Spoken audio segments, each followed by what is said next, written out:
Stakeholder engagement, what is it then? There are various definitions.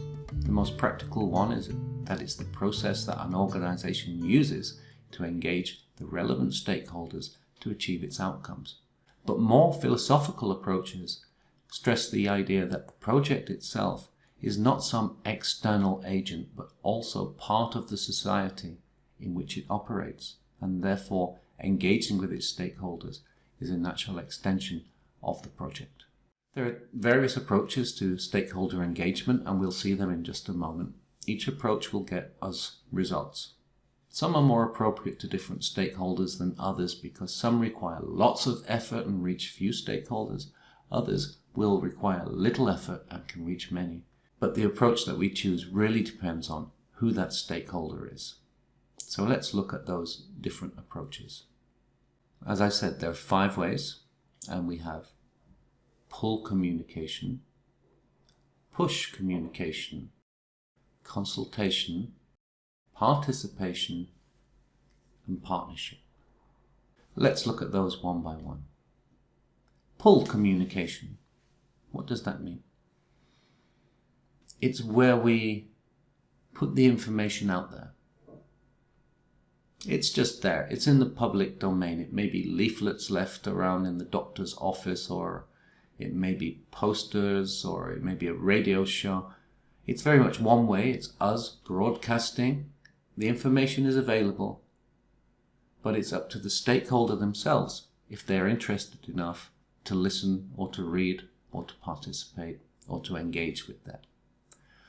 To give an example, you may have a brochure for your NGO, for your organization, and you may leave those brochures in various public places. That's pull. That's pull.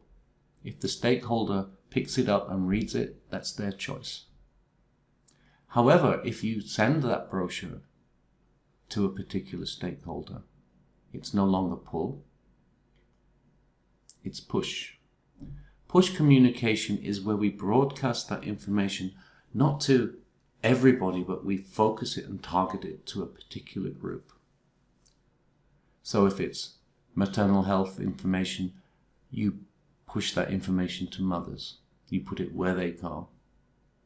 And we can use various channels. We can send emails, reports, letters, leaflets, posters if they're targeted again, if we're putting them in the face of the stakeholders themselves.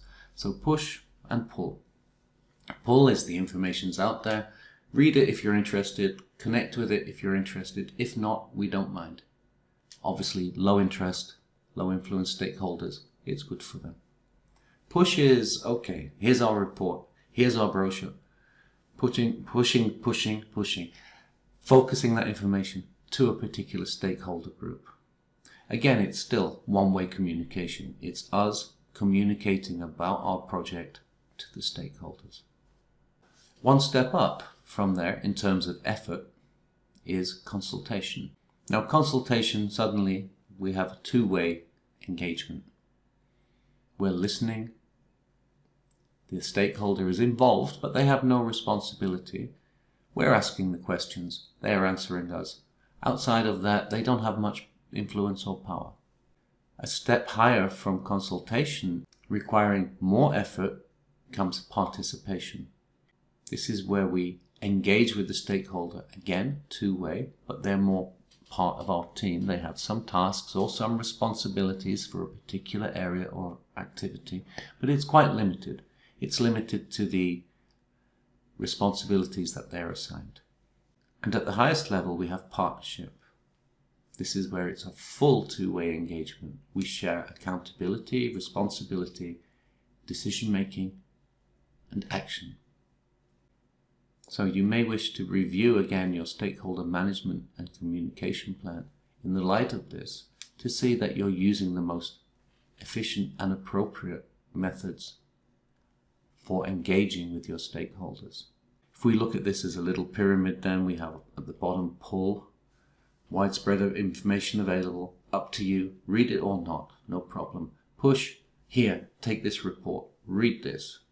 Consultation, tell us, we're listening. Participation, work with us, this is your role. And partnership, let's do this together.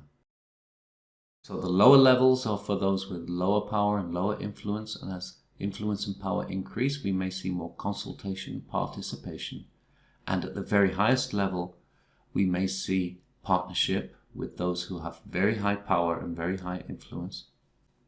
It is true that in some cases, a steering committee will be comprised of people who could be a threat to the project if they were not brought on side, which reminds me of a quote from the movie The Godfather, which I'd like to share with you.